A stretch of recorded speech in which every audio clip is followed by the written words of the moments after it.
नमस्कार दोस्तों, हमारी आज की कहानी पद का घमंड, भाग्य का विडंबना। पैर पटकते हुए गुस्से में तमतमाते हुए नीलम घर के अंदर गई और हाथ में पकड़े अखबार को बुरी तरह से मोड़कर ऐसे फेंकी कि अखबार सीधे सुबलक्ष्मी के पैरों में जाकर लगा। अरे ये क्या क्या हुआ नीलम?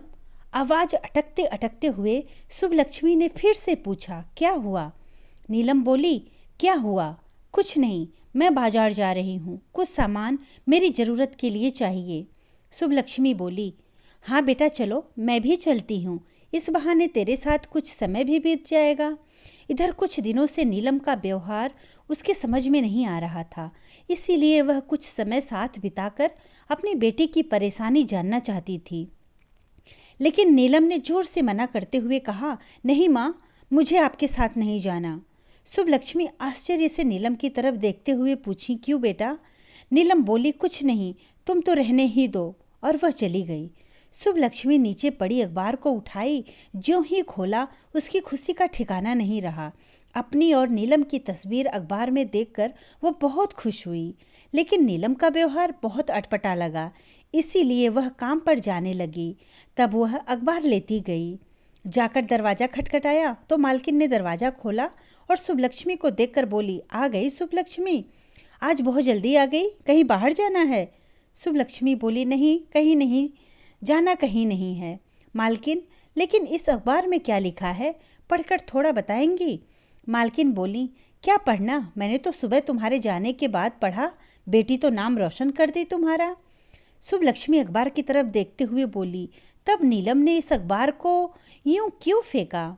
एक बार पढ़कर तो सुना दीजिए। मालकिन को समझते देर नहीं लगी, फिर भी सुबलक्ष्मी की खुशी के लिए कुछ आधा अधूरा पढ़कर सुना दिया। रात में नीलम जब वापस आई तब सुबलक्ष्मी ने उसे बाहों में लपे समेट कर ज्यों ही गले से लगाना चाहा कि नीलम बोल पड़ी, क्या है माँ, एक बात बता देती हूँ। सुबलक्ष्मी हंसते हुए बोली, क्या? नीलम, मेरी बात ध्यान से सुनो माँ, अब हम दोनों इस जगह पर नहीं रहेंगे और तुम यह काम भी नहीं करोगी। सुबलक्ष्मी लंबी सांस खींचते हुए बोली, ओ तो यह बात तुम्हें परेशान कर रही है। जिस काम के बल पर मैंने तुम्हें पढ़ाया लिखाया वह काम तुम्हें शर्मिंदगी की वजह बन गई है। सुनो नीलम, यह काम कभी नहीं छोड़ूंगी। नीलम तपाक से पूछी, क्यों? सुबलक्ष्मी ने बड़े आराम से कहा, तुम्हें नहीं पता बेटा कि जब तुम्हारे पिता हम दोनों को सिर्फ इस घर के सहारे छोड़ गए थे, तब से आज तक मालिक और मालकिन ने ही सहारा दिया है। नीलम अहम भरे शब्द में बोली, कोई उपकार नहीं किए। सुबलक्ष्मी दूसरी तरफ मुंह फेरते हुए बोली, उपकार की बात करती हो आज? जो तुम हो वह उनकी वजह से, समझी? उनकी वजह से? कहाँ से? अगर मैंने मेहनत नहीं की होती तब क्या यह संभव था? सुबलक्ष्मी ने कहा, यह बोलना आसान है, लेकिन जब पेट भरा नहीं हो तो पढ़ाई समझ में नहीं आती है। और आज वे दोनों इतने बूढ़े हो गए हैं, उनको सहारे की ज़रूरत है, तब उनको छोड़ने की बात करती हो? नीलम कड़क आवाज में बोली, तुम मानने वाली नहीं हो। अब रोज रोज अखबार में एक बात पढ़ते पढ़ते मेरा सिर लज्जा से जमीन में गड़ता जा रहा है। ओह, क्या करूं मैं? क्या लिखा है बेटा? तो लो सुनो क्या लिखा है। एक काम करने वाले की बेटी ने क्या कमाल कर दिया, उस हिम्मत को सलाम। यही सब बकवास और क्या? तुम्हारी इसी जिद की वजह से पिताजी छोड़कर गए होंगे। सुबलक्ष्मी बेटी के मुंह से ऐसी बात सुनकर अवाक होकर देखती रही। दूसरे दिन सुबह, माँ माँ, देखो मुझे सरकार की तरफ से घर मिला है। तुम तो नहीं जाओगी, लेकिन मैं आज से वहीं रहूंगी। सुबलक्ष्मी बोली, लेकिन बेटा।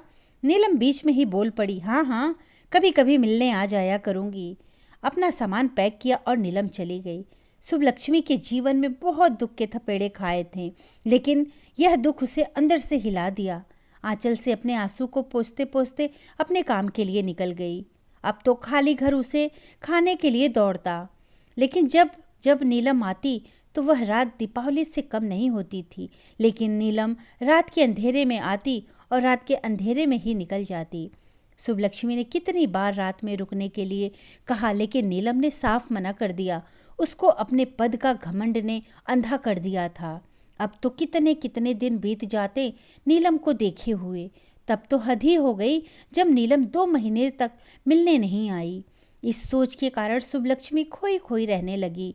एक दिन अचानक नीलम के आने से शुभलक्ष्मी के होठ फूल की पंखुड़ी की तरह खिलना ही शुरू किया था कि नीलम ने कुछ कपड़े और कुछ खाने का सामान रखकर बस इतना बोली, सिर्फ तुम्हारे कारण मुझे यहाँ आना पड़ता है, नहीं तो यहाँ आना तो दूर, मैं पलट कर देखती भी नहीं। मैं जा रही हूँ। इतना बोलकर नीलम वापस चली गई।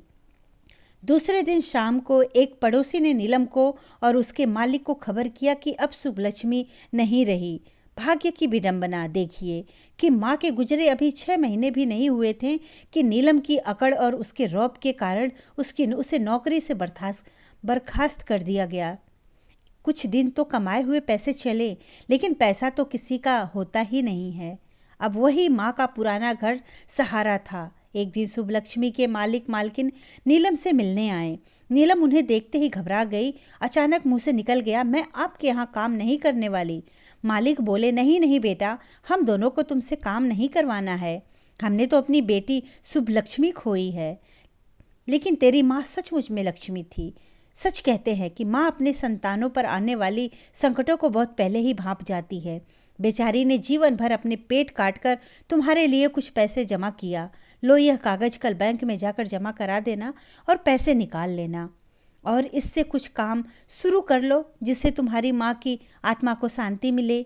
फिर मालकिन बोली, मैंने कितनी बार कहा शुभलक्ष्मी आकर मेरे पास रहो, लेकिन उसका एक ही जवाब था, नहीं मालकिन, उस घर में मेरे पति के साथ होने का एहसास होता है। और नीलम, तुम्हारे छोड़ जाने के बाद तो कितनी बार मैंने तुम्हारे कपड़े को सहलाते हुए देखा है। तुम्हारा एक कपड़ा वह हमेशा अपने साथ रखती थी। यह सुनते ही नीलम दहाड़ मारकर रोने लगी। हे भगवान, मैंने अपनी देवी समान माँ को कितना दुख दिया, मुझे माफ़ कर दो माँ। लेकिन अब देर हो चुकी थी। अब नीलम को जिंदगी भर पछताने के अलावा कोई दूसरा रास्ता नहीं था। जिस घर और वो जगह को वह मुड़कर देखना भी नहीं चाहती थी, आज वही घर उसकी छत्र छाया बना। धन्यवाद दोस्तों। कहानी अच्छी लगी तो लाइक और सब्सक्राइब जरूर करिएगा और कहानी दोस्तों के साथ शेयर भी जरूर करें।